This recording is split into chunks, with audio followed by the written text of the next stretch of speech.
તમે એમ વિચાર્યું હોય કે મેસેજ આવવો જોઈએ, ત્યારે મેસેજ ના આવે. તમે ગમે તેટલા ફોન કરો એ ન ઉપાડે, અને તમે જયારે એમ વિચાર્યું હોય કે આજે તો હવે ફોન નહીં જ કરે, ત્યારે 3 ફોન કરે. અને સૌથી ઇમ્પોર્ટન્ટ, સૌથી મજાની વાત કે તમને એના બધા ઓપરેશન્સ વાપરતા આવડી જાય ને એટલે તરત કંપની નવું મોડલ લોન્ચ કરે. મજા છે. દુનિયા તો બદલાતી જ રહેશે. ગઈકાલે જે આ સ્ટેજ પરથી પોતાની વાત કહેતા હતા એ આવતીકાલે કદાચ ઓડિયન્સમાં હશે, અને ઓડિયન્સમાં એ ન હોય એમ બને. कल और आएंगे नगमों की खिलती कलियां चुनने वाले, मुझसे बेहतर कहने वाले, तुमसे बेहतर सुनने वाले. क्यों कोई मुझको याद करे, मसरूफ जमाना मेरे लिए क्यों वक्त अपना बर्बाद करे. આપણે બધા એવું માનીને ચાલીએ છીએ કે દરેક માણસ પાસે આપણે માટે સમય હોવો જોઈએ, પણ આપણી પાસે કોના માટે કેટલો સમય છે એવો સવાલ જો આપણે પૂછીએ તો આપણને સમજાય કે પરિવાર માટે પણ પૂરો સમય નથી. એક પિતા તરીકે તમે કોઈક આજના સ્પેશિયલી જે 40s છે 50sમાં છે એ પેઢીને જો તમે પૂછો કે તમે તમારા સંતાન માટે શું કર્યું, તો એ તમને કહેશે કે એને 2 વ્હીલર અપાવ્યું, સારામાં સારી સ્કૂલમાં ભણાવ્યો, એને માટે બેંક બેલેન્સ ઊભું કર્યું, એને માટે આ ઘર ઊભું કર્યું, એને માટે પ્રોપર્ટી લીધી. આ લિસ્ટ પૂરતું છે?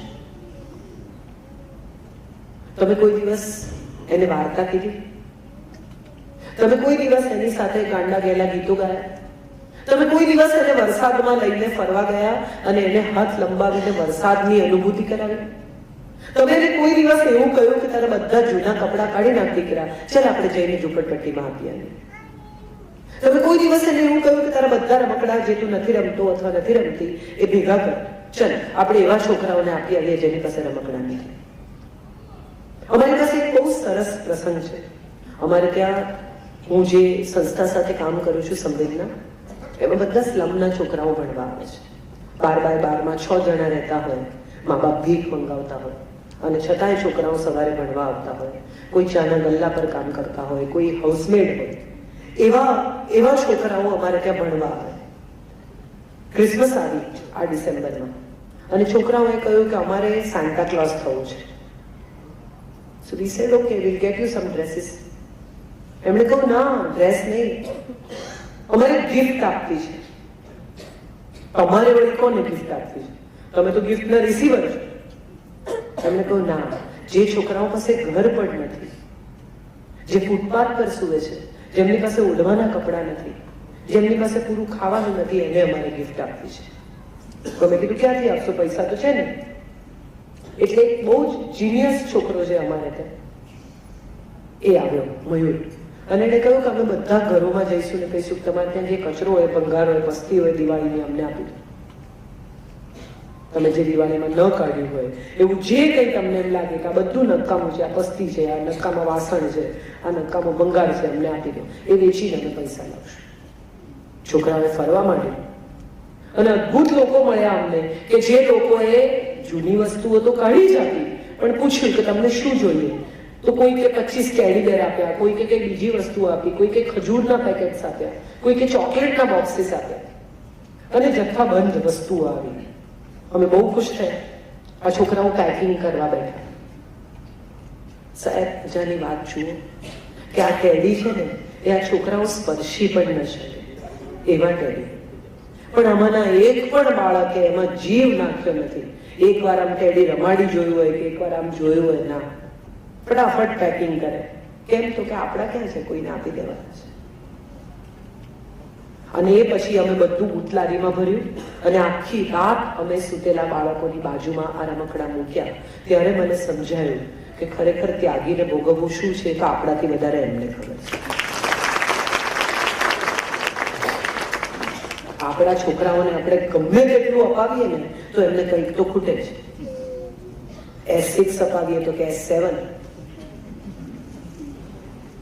કંઈ પણ આપણે એમને અપાવીએ તો એમને એમ જ લાગે છે કે હજી એમની જિંદગીમાં કશું ખૂટે છે, અને અસંતોષ એમને આપણા તરફથી વારસામાં મળ્યો છે. આપણે એમને એ આપ્યું છે કે જે ખરેખર એમને જિંદગીમાં સુખી નહીં કરે, એમને દુઃખી કરશે. કેટલા બધા મા બાપને તમે જુઓ, આજે ગઈકાલે જ મને કોઈકે પ્રશ્ન પૂછ્યો કે તમે શું માનો છો કારકિર્દી વિશે, ત્યારે મારે ખરેખર એવું કહેવું છે કે કેટલા બધા મા બાપ છે સ્કેટિંગમાંથી કાઢીને ડ્રોઈંગમાં નાખે, ડ્રોઈંગમાંથી કાઢીને સ્વિમિંગમાં નાખે, સ્વિમિંગમાંથી કાઢીને ફૂટબોલમાં લઈ જાય, ફૂટબોલમાંથી કાઢીને કંઈક બીજું કરાવે. તમે વિચાર કરો કે લતા મંગેશકરને સ્કેટિંગ આવડે છે કે નહીં એવું કોઈએ કોઈ દિવસ પૂછ્યું? સચિન તેંડુલકરનું ડ્રોઈંગ કેવું છે કોઈને ખબર છે? ધીરુભાઈ અંબાણી ટેનિસ રમી શકતા હતા કે નહીં કોઈને ખબર છે? તમારા બાળકને જે શીખવાનું છે, જે આપવાનું છે, જે એને સુખી કરશે, જેની વ્યાખ્યા એ સુખમાં લખી શકશે, એ છે કે એનું કામ ખૂબ ગમે, એ રાત દિવસ મહેનત કરે અને મહેનત લાગે જ નહીં, એ એની પ્રવૃત્તિ હોવી જોઈએ. એક એન્જિનિયરને મારી પીટીને તમે એન્જિનિયરિંગ પાસ કરાવવામાં આ દેશનો એક સારામાં સારો પેઇન્ટર ખોઈ દેશો એવું બને. 12મા ધોરણમાં મારી પીટીને ગમે તેમ કરીને મેડિસિનમાં એડમિશન લેવાનું જ છે એવું કરીને એક ડોક્ટર બનાવવા જતા તમે કોઈ બહુ જ સારો સંગીતકાર, કોઈ બહુ જ સારો કવિ ખોઈ દેશો એવું બને. લગભગ દરેક માણસને એનું ગમતું કામ કરે ને એનો થાક નથી લાગતો. આપણે બધા જ એટલા માટે થાકી જઈએ છીએ કારણ કે આપણી પાસે આપણું ગમતું કામ નથી. આપણી પાસે કામ છે. હમણાં જ મેં રાજુભાઈને કહ્યું, કંઈક વાત નીકળી કે તમે નથી ગયા ટ્રાન્સ મીડિયામાં, એટલે મેં કીધું આમાં એવું છે કે મારી પાસે એક જણે બીજા જણને પૂછ્યું કે મારી પાસે ફેસબુક છે, લિંકડિનનું અકાઉન્ટ છે, વોટ્સએપ છે, મારી પાસે બાકીના પણ બધા ઇન્સ્ટાગ્રામ છે ને ફલાણું છે ને સ્નેપચેટ છે, તારી પાસે શું છે? અને તો બોસ મારી પાસે બહુ કામ છે. આ વોટ્સએપ, આ ફેસબુક, આ સ્નેપચેટ તમારો કેટલો સમય ખાય છે એનો તમે કોઈ દિવસ વિચાર કરો? અને એમાંથી શું ઉપલબ્ધિ થાય છે? ગોસિપ છે. ફેસબુક ઉપર ફોટા એટલા માટે આપણે પાડીએ છીએ કે આપણું સુખ એ બીજાનું દુઃખ ગમે. તમે પરદેશ ગયા એટલે આમ કરીને ફોટા પાડીને તરત મૂકવાના. કેમ? તો કે કોણે કોણે જોયા, તરત જોવાનું, કેટલી લાઈક્સ, કોને કોને ના ગમ્યું, એમાં મજા છે. મારા મધર ગુજરી ગયા, બહુ ઇન્ટરેસ્ટિંગ પ્રસંગ. હું અમેરિકા હતી અને અમારા ઘરમાં અત્યંત પ્રયત્ન કરવા છતાં પણ મારી મા સાથે 24 કલાક રહી શકે એવા બહેન અમને મળ્યા નહીં. મારી મા 80 વર્ષની, 5 બેડરૂમના ઘરમાં હું એને એકલી મૂકીને જાઉં, એ પડી જાય, એને કંઈ થાય તો બીજે દિવસે સવારે બાઈ આવે ને દરવાજો ખોલે ત્યારે જ ખબર પડે. ત્યાં સુધી એને એકલા રહેવાનું. એટલે અમે શાંતિ નિકેતન નામની જગ્યા એને લઈ ગયા, જ્યાં અમે એને બહુ જ સગવડ ભરી, સુંદર, એની ઉંમરના લોકોની સાથે રહી શકે એવી જગ્યા. એ વૃદ્ધાશ્રમ નથી, એ વૃદ્ધો માટે રિઝોર્ટ છે. આવા મારા જેવા મજબૂર બાળકો હોય કે જે શું કરી શકે તો એ મહિના માટે ત્યાં મૂકી આવે. હું 1 મહિના માટે એને ત્યાં મૂકી આવી, અમેરિકા ગઈ. જે દિવસે આવી એ દિવસે એને મળવા ગઈ. મેં કીધું ઘરે આવવું છે? તો કે ના, મને અહીંયા ગમે છે ને, હજી ત્યાં મહિનાના પૈસા ભર્યા છે ને, પૈસા બાકી છે, પૂરા થશે એટલે હું આવીશ. અનફોર્ચ્યુનેટલી 3જે દિવસે એને હાર્ટ એટેક આવ્યો ને ઊંઘમાં જ એનું નિધન થયું. એટલે સંદેશના બહેને, અચ્છા, બહુ બધા લોકોએ મને ફોન કર્યા કે અમારે સ્મશાન યાત્રામાં આવવું છે, ક્યાં છે, શું કરે છે.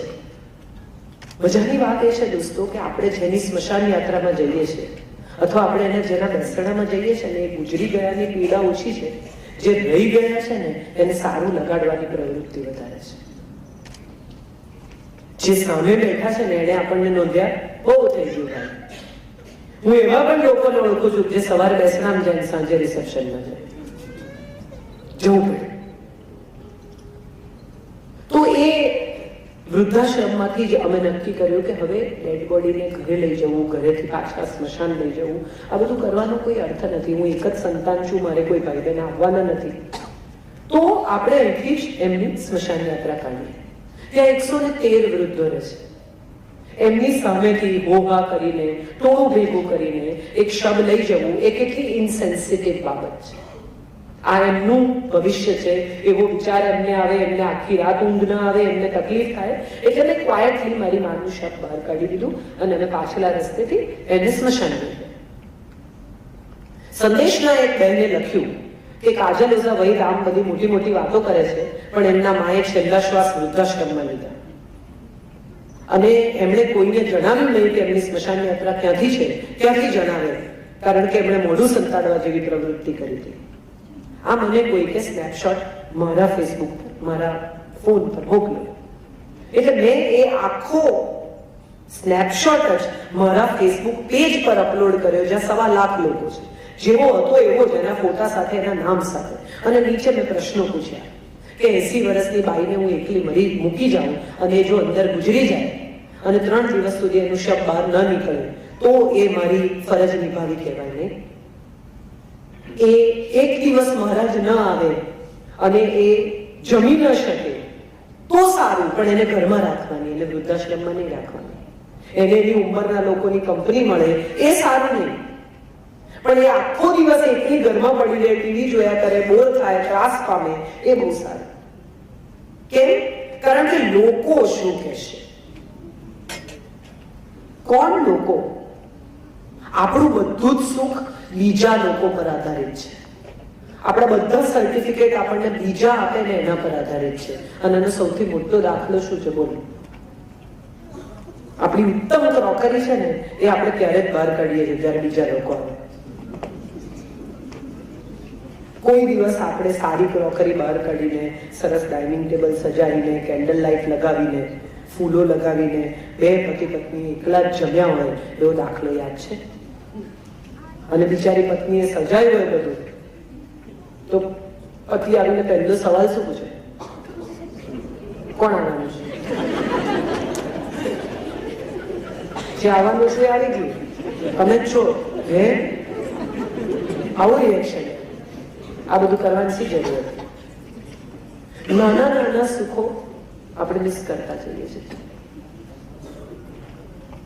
સુખે કોઈ વ્યક્તિ નથી, સુખે કોઈ વ્યાખ્યા નથી, સુખે અનુભૂતિ છે. તમને સખત તરસ લાગી હોય, તમે બસમાં કે ટ્રેનમાં પ્રવાસ કરતા હો, તમારી પાસે પાણીની બોટલ ન હોય, તમે 3-4 વાર એમ કહો કે वो पानी वाले को भेजना, वो पानी वाले को भेजना, અને પાણી વાળો ન આવે અને 2 મહિનાની ગરમીમાં એસીમાં પણ તમને ગરમી લાગતી હોય, તરસ લાગતી હોય, ત્યારે બાજુમાં બેઠેલો માણસ એમ કે તો આવશે ત્યારે આવશે, લો આ પાણી. એ સુખ છે સાહેબ. એક ગ્લાસ પાણી એ સુખ છે. એનાથી વધારે એ વખતે તમને કશાયની જરૂર નથી.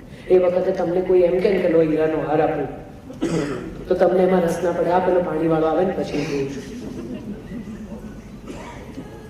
જે સમયે જે મળે છે, જે સમયે જેની ઝંખના છે, જે સમયે જે મળ્યાથી રાહત, આનંદ, સંતોષ, શાંતિ થાય છે.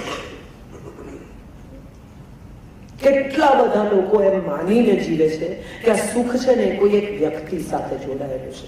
પતિ આપણો, હમણાં હિન્દી પિક્ચર આવ્યું તો મેરા પતિ સિર્ફ મેરા. કરેક્ટ. કોઈને લઈ જવામાં રસે નથી, બધા એમને ઓળખે જ છે.